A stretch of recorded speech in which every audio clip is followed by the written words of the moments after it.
Hi, I'm Danny with MMASSmedia. I'm here with Fabiano Sherner. He is a UFC veteran, an IFL veteran, a 6-time Brazilian Jiu-Jitsu national champion, a 2-time U.S. national Brazilian Jiu-Jitsu champion, and a world no-gi Brazilian Jiu-Jitsu champion. Did I get all that right? Yes, and a one-time world Brazilian Jiu-Jitsu with gi as a brown belt. So. What was it like when you first transitioned into MMA from Jiu-Jitsu? You know, I got pretty early on MMA. I was training Jiu-Jitsu about, I got my black belt under 4 years of training, and then I jumped on MMA. Was kind of crazy, you know, because in 4 years I got lots of things in Jiu-Jitsu, and then I got invited to do my first MMA fight in United States, you know, so I didn't have the time to do any amateur fights or nothing, you know, just got in a professional fight right away, and that was kind of crazy. Oh, what I remember about that fight, I saw the guy in front of me, that's it, I don't remember anything else. That time in 2003, you know, MMA wasn't like it is in these days, you know, where you have to do, you know, jiu-jitsu, wrestling, boxing, Thai boxing, you know, mix it up everything, you know. Fast forwarding into today, what do you feel is the biggest difference in the sport of MMA today versus 2003? 2003 was already like a different from 99, you know, or 97 when everything started, you know, where MMA in the beginning was just like one martial art against a different one, right? So that started to change when people start doing cross training, you know, in different martial arts, not only doing jiu-jitsu or not only boxing or not only wrestling, because you had to, you know, learn the other things if you want to survive in that game, right? MMA today is sport. It's not like a one kind of martial arts against another. Is MMA? It's a sport itself, you know. Can you tell us what you've been doing this last year and some of your accomplishments? When everything was possible in Jiu-Jitsu, and you know, I just got that taste again, and I got, you know, gold medals in every tournament I've been this year. Pretty impressive. Can you list out maybe one or two of those tournaments that stick out in your mind?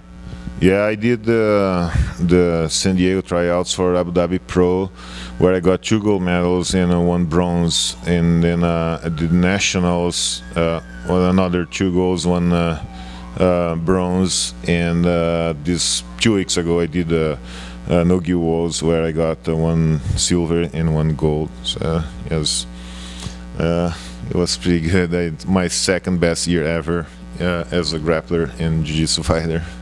That's very impressive. You know, you're very well known here throughout the Pacific Northwest in jiu-jitsu and in grappling.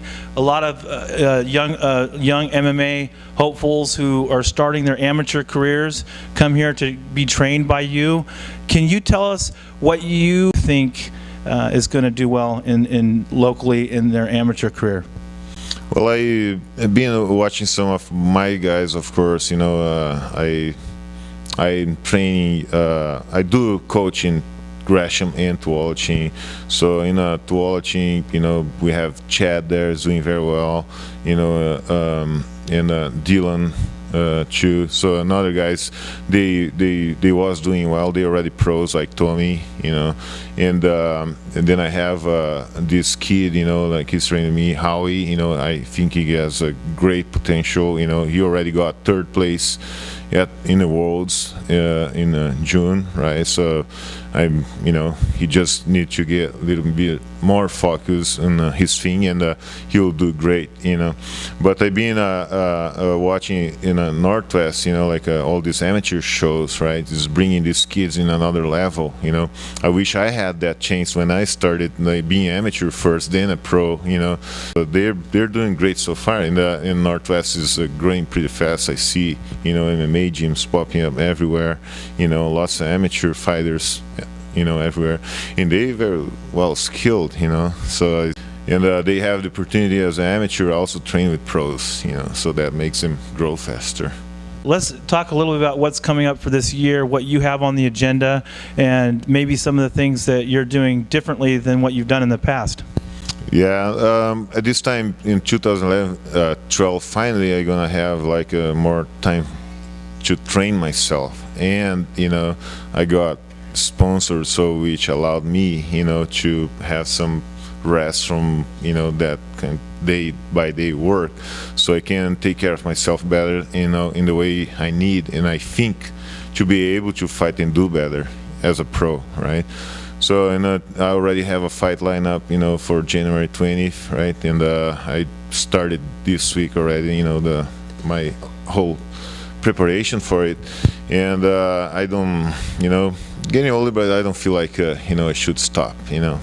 Let the lion come out again. And do you know who your opponent is? It will be in Utah, and I do not know my opponent because it will be a 8-man tournament in one night, so that'll be pretty good. When Chael Sonnen fights Anderson Silva, do you have a favorite?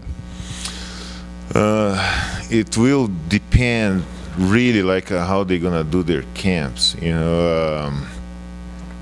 my opinion, what I think, Anderson Silva never been in that spot before in any fight when he fought Chael first time, so he didn't have a guy like pushing him for the whole 5 minutes in each one of those rounds, right? So that's why, in my opinion, Anderson felt that way. So he never had a guy doing that to him, right? So I'm pretty sure this time Anderson will be working or playing smarter on his fight, and but it's a hard peak, because it really will depend, how they're gonna do in their training camps, right? So Chael, of course, you see, he needs to really be working a lot on his jiu-jitsu, and Anderson, he needs to be working a lot in his wrestling to avoid those takedowns, Chael has, right? So it's a hard peak, as a Chael's teammate, I want him to win, and as a Brazilian, I want Anderson to win. Like, I'm, right on top of the wall, right? And I don't know, I probably are gonna be happy, for both of them. I wish I didn't have to be in this spot, to pick one, and I don't want to pick one, Your fight name, I looked it up. Can you tell me how to pronounce it correctly and also what it means? It's a pega leve. What's it? Pega leve. Pega leve? Yeah. Pega leve? If you translate straight to English, there will be something like go easy or take it easy, right? I got that from training sessions at Brazilian Top Team in Rio, Liborio, Ricardo Liborio started everything, and basically it was, because I was such a hard training partner, for all those guys, and some of the guys, they're just like, hey man, go easy today, I'm tired, please take it easy with me today, something like that, and then people start, calling me that nickname, it was kind of, a big guy, so in Portuguese, like, people hear that, they will think that will be a small guy with that nickname, right? So I've been in some tournaments there, and some guys, they were happy to fight, pega leve, take it easy, but when they saw me, they were like, oh, that's not cool. Well, we'd like to thank Pega leve for his interview. Did I say that okay? Yes, very well. Most of the guys, they say pega leve, it doesn't sound good. You're doing great. You guys from MMAS or MMA?